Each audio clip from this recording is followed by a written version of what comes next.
सियावर रामचंद्र की जय। पवन सुत हनुमान की जय। उमापति महादेव की जय।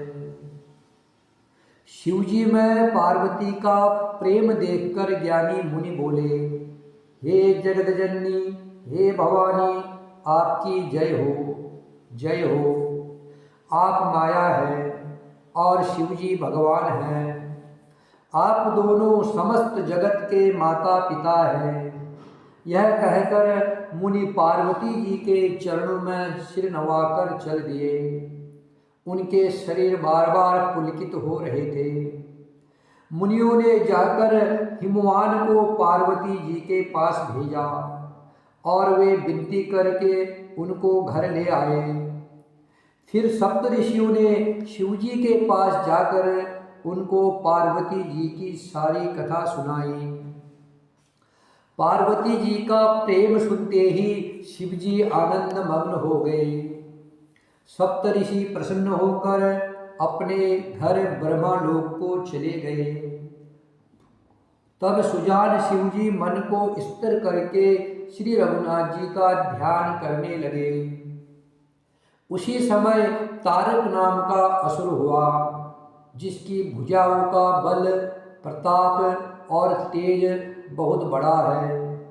उसने सब लोक और लोकपालों को जीत लिया। सब देवता सुख और संपत्ति से रहित हो गए। वह अजर अमर था, इसलिए किसी से जीता नहीं जाता था। देवता उसके साथ बहुत तरह की लड़ाइयाँ लड़कर हार गए।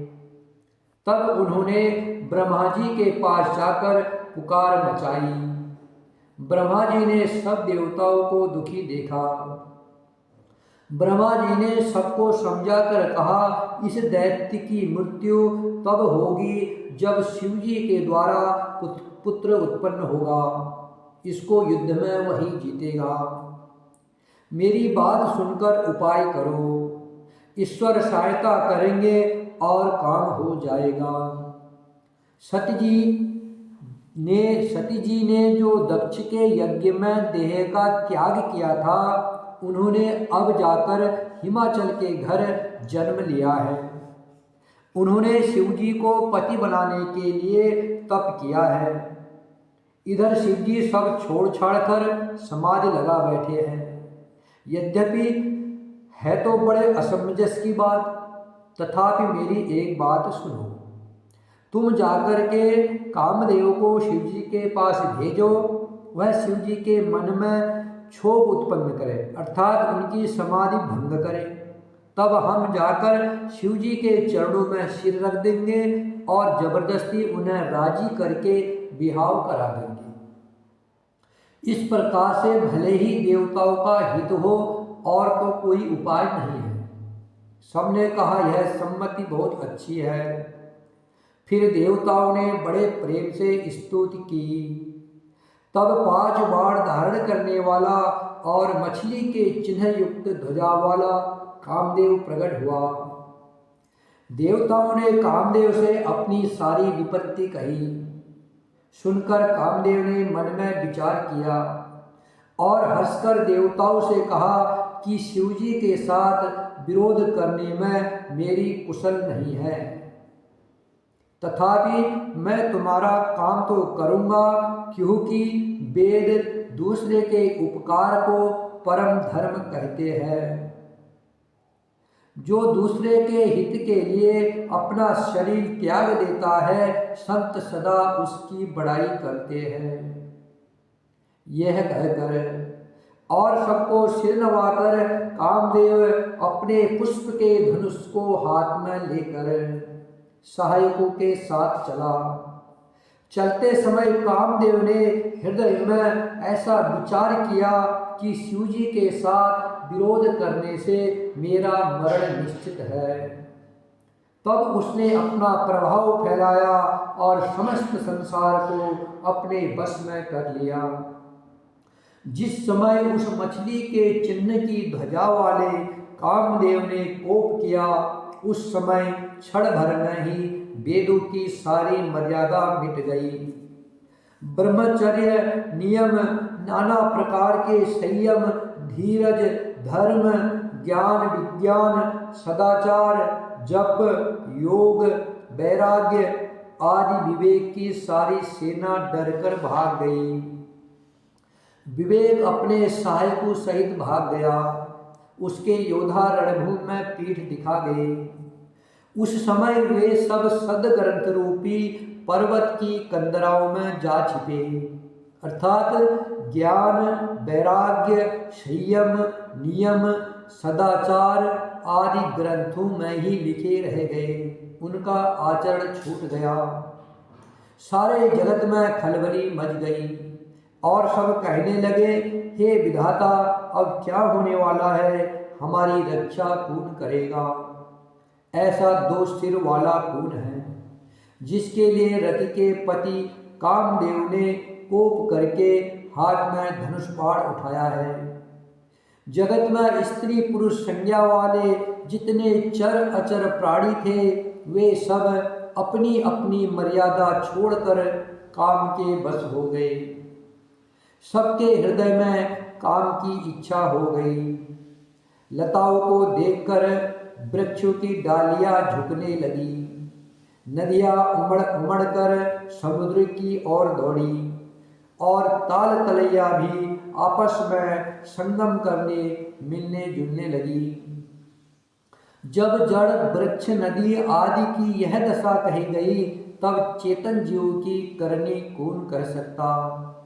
आकाश, जल और पृथ्वी पर विचरने वाले सारे पशु पक्षी अपने संयोग का समय भुलाकर काम के बस हो गए। सब लोग कामांध होकर व्याकुल हो गए। चकवा चकवी रात दिन नहीं देखते। देव, दैत्य, मनुष्य, किन्नर, सर्प, प्रेत, पिशाच, भूत, बेताल, ये तो सदा ही काम के गुलाम है। यह समझकर मैंने इनकी दशा का वर्णन नहीं किया।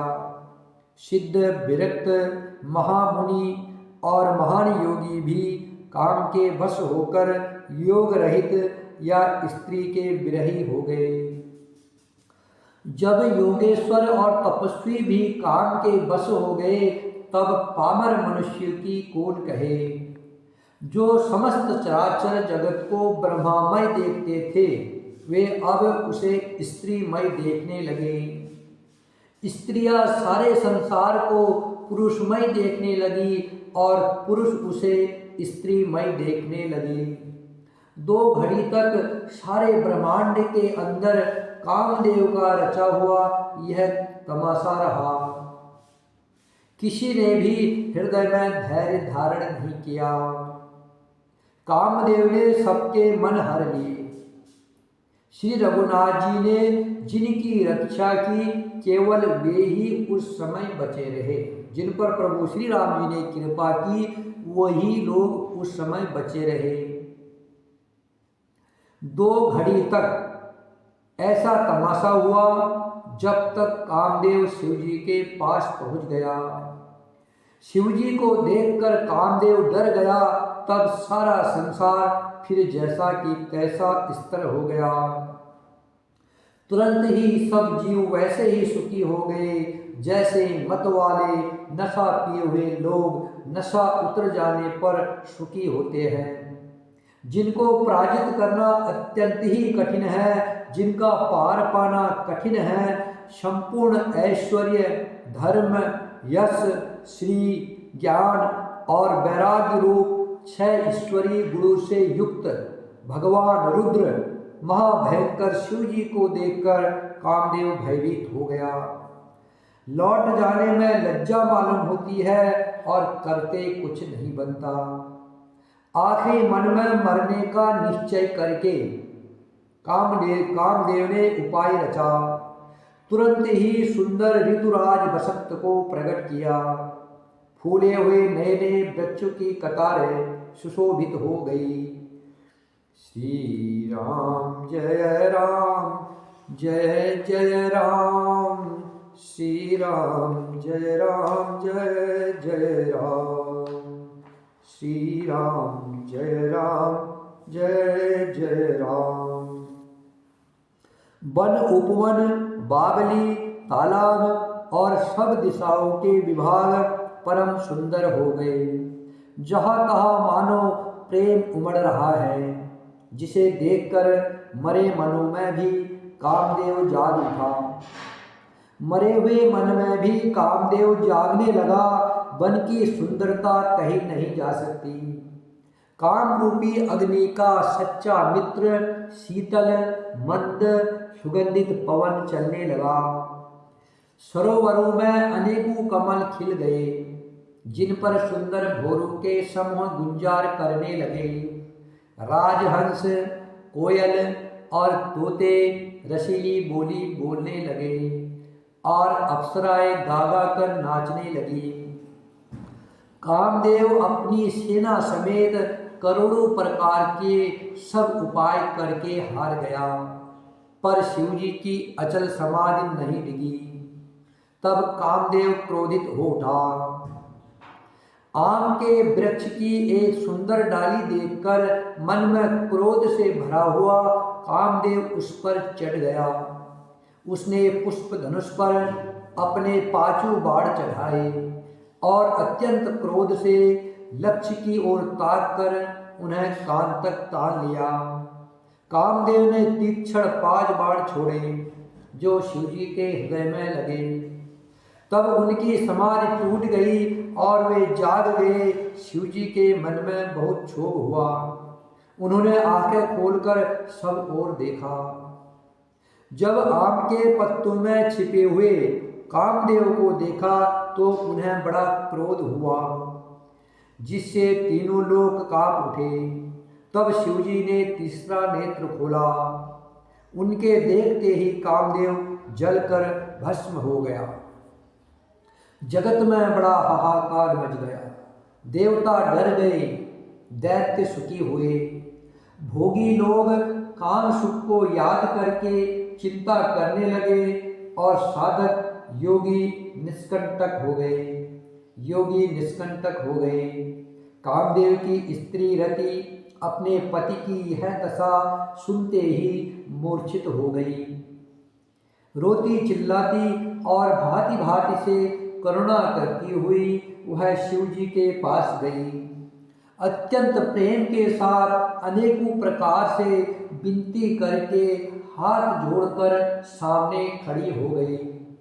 शीघ्र प्रसन्न होने वाले कृपाल शिवजी असहाय स्त्री को देखकर उसको सांत्वना देने वाले वचन बोले।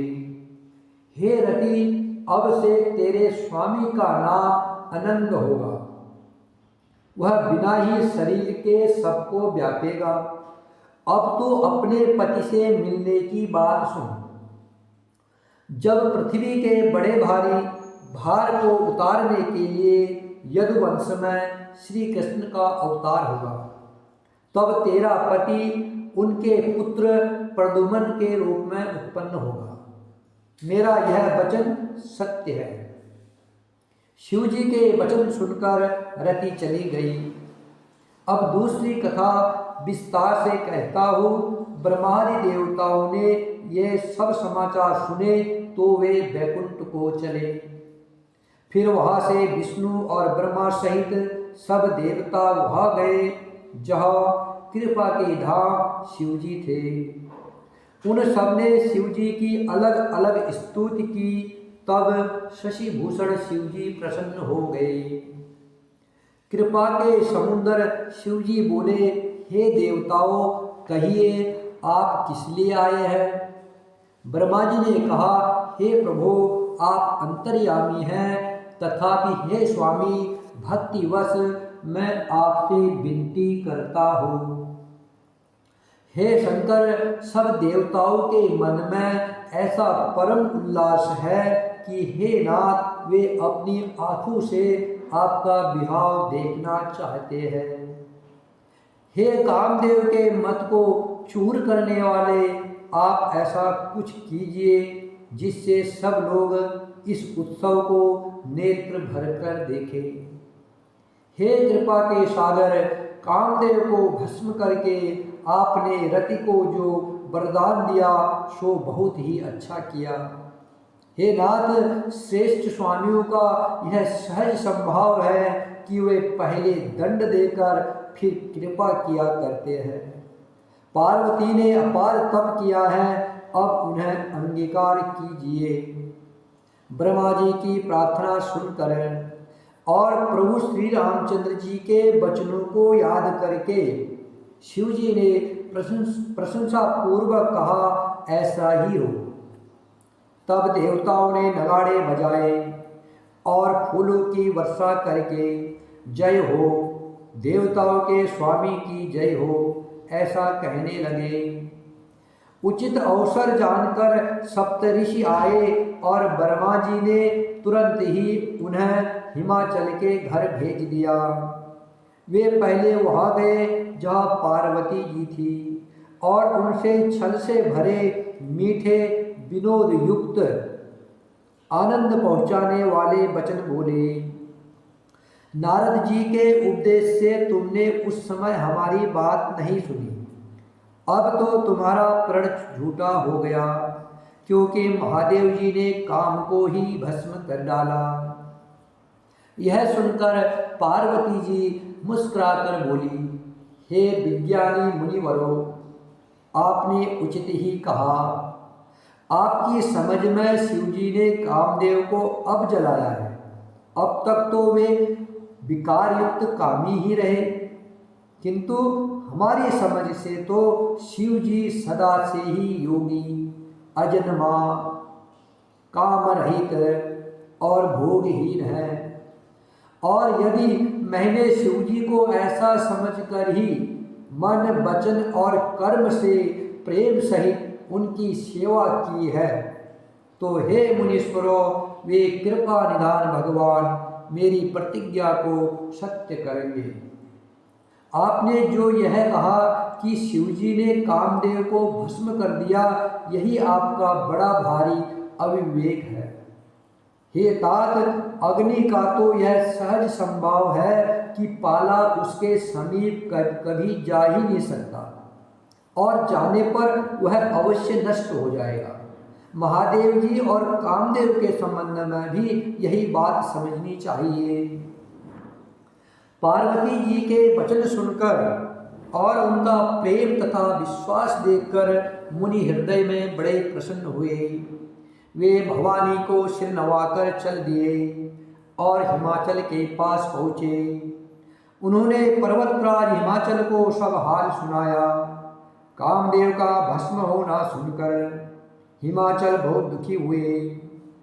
फिर मुनियों ने रति के वरदान की बात कही, उसे सुनकर हिमवान ने बहुत सुख माना।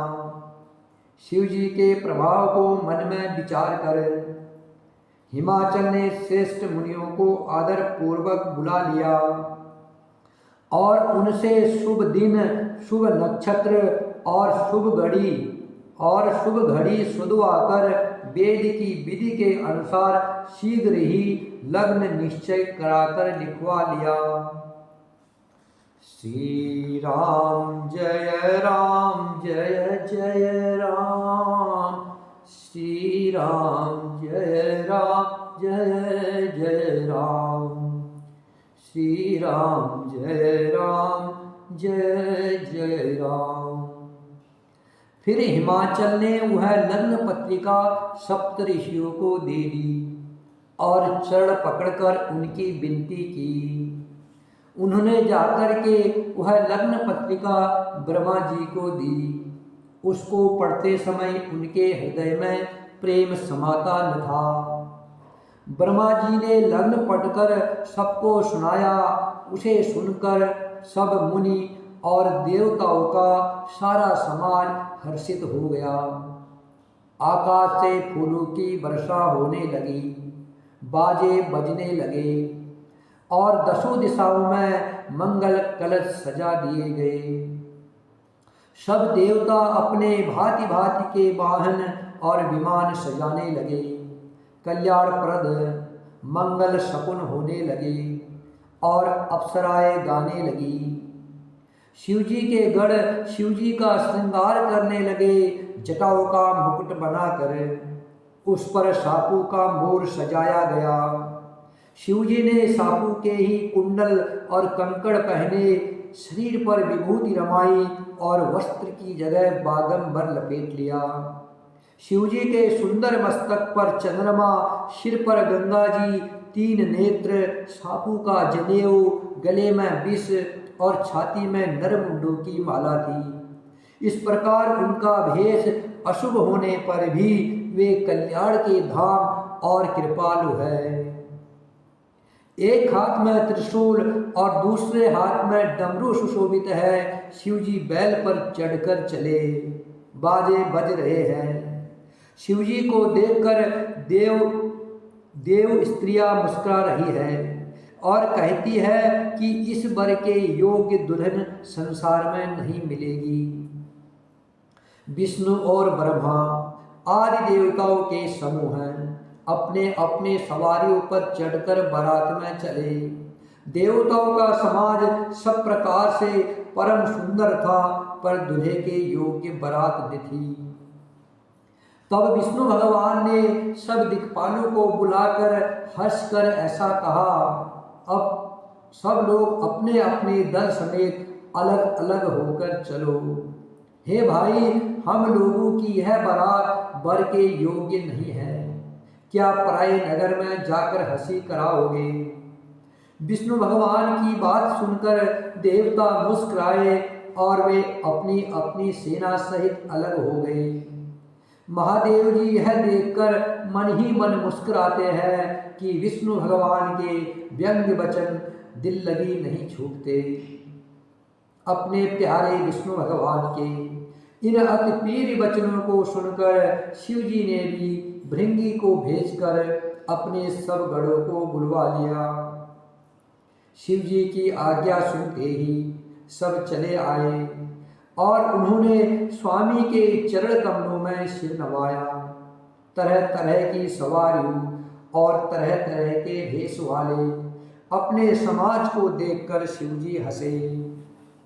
कोई बिना मुख का है, किसी के बहुत से मुख है, कोई बिना हाथ पैर का है तो किसी के कई हाथ पैर हैं, किसी के बहुत आंखें हैं तो किसी के एक भी आंख नहीं है, कोई बहुत मोटा ताजा है तो कोई बहुत ही दुबला पतला है, कोई बहुत दुबला है, कोई बहुत मोटा है, कोई पवित्र है और कोई अपवित्र भेष धारण किए हुए है। भयंकर गहने पहने, हाथ में कपाल लिए है और सब के सब शरीर में ताजा खून लपेटे हुए हैं।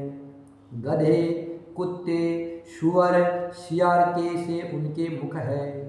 गढ़ों के अनगिनत भेषों को कौन गिने, बहुत प्रकार के प्रेत, पिशाच और योगिनियों की जमाते हैं, उनका वर्णन करते नहीं बनता। भूत प्रेत नाचते और गाते हैं, वे सब बड़े मौजी हैं, देखने में बहुत ही बेढंगे जान पड़ते हैं और बड़े ही विचित्र ढंग से बोलते हैं। जैसा दूल्हा है अब वैसी ही बारात बन गई है। मार्ग में चलते हुए भांति भांति के कौतुक होते जाते हैं। इधर हिमाचल ने ऐसा विचित्र मंडप बनाया कि जिसका वर्णन नहीं हो सकता।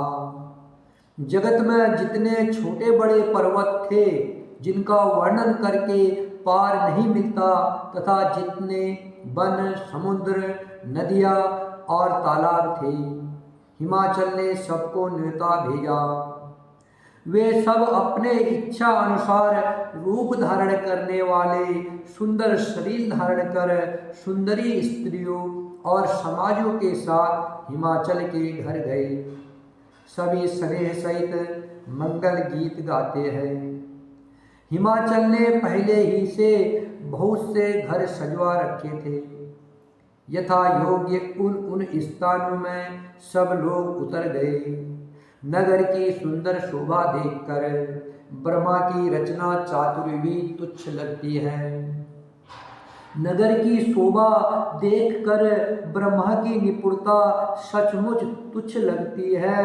वन, बाग कुएं, तालाब, नदियाँ सभी सुंदर है, उनका वर्णन कौन कर सकता है। घर घर बहुत से मंगल सूचक तोरण और ध्वजा पताकाएं सुशोभित हो रही है।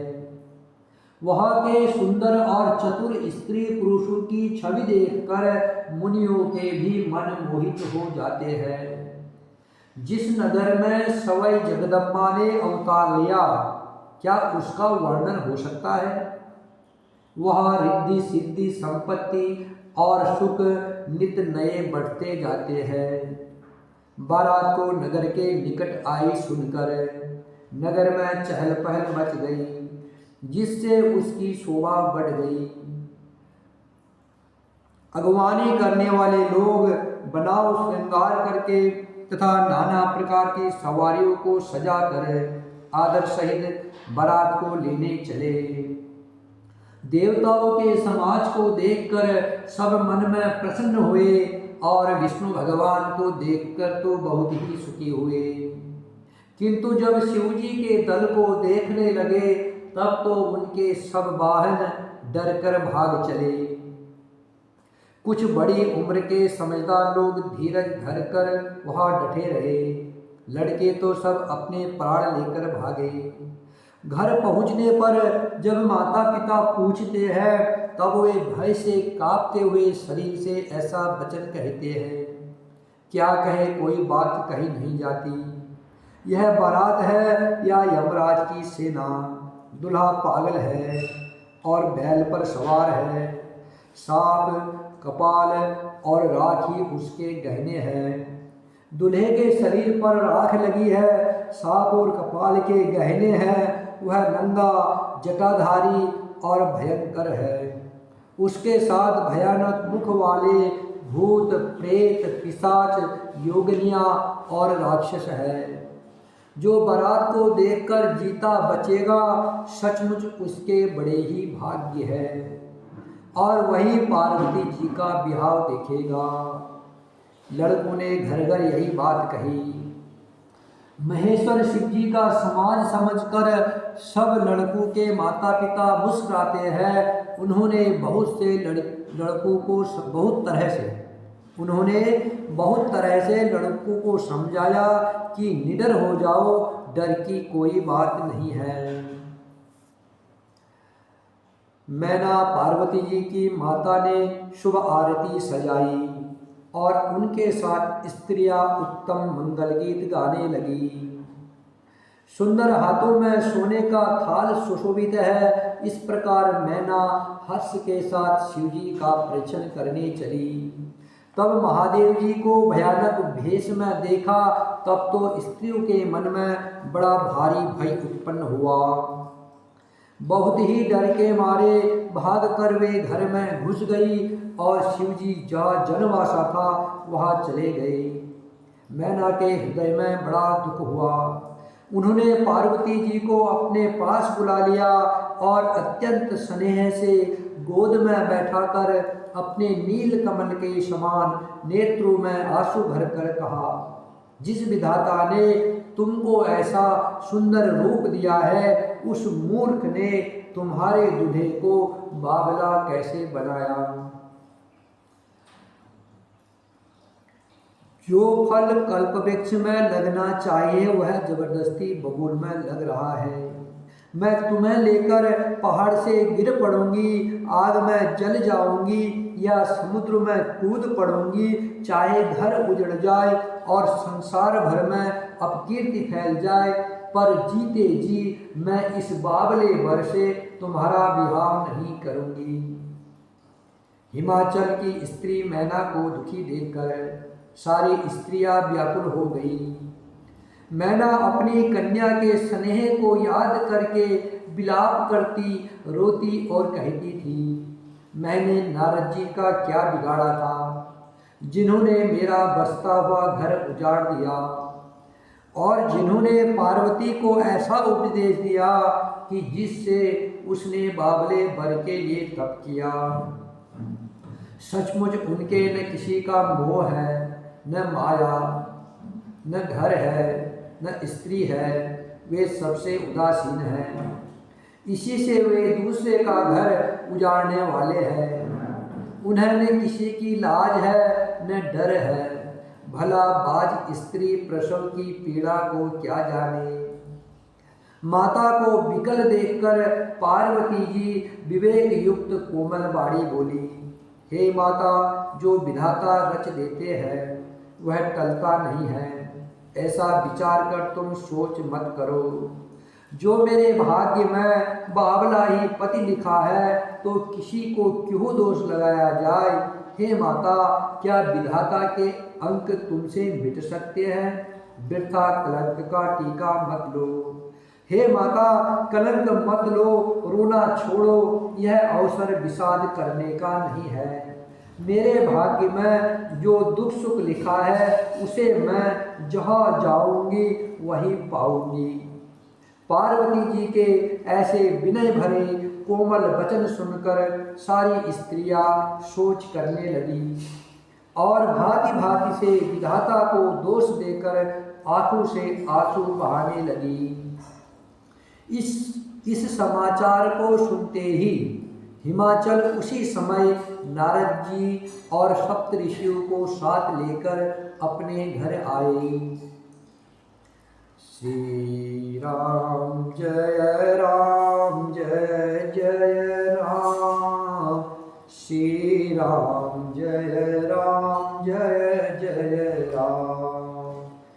श्री राम जय जय राम। श्री राम जय जय राम। श्री राम जय जय राम। श्री राम जय जय राम। श्री राम जय जय राम। सियावर रामचंद्र की जय। पवन सुत हनुमान की जय। उमापति महादेव की जय।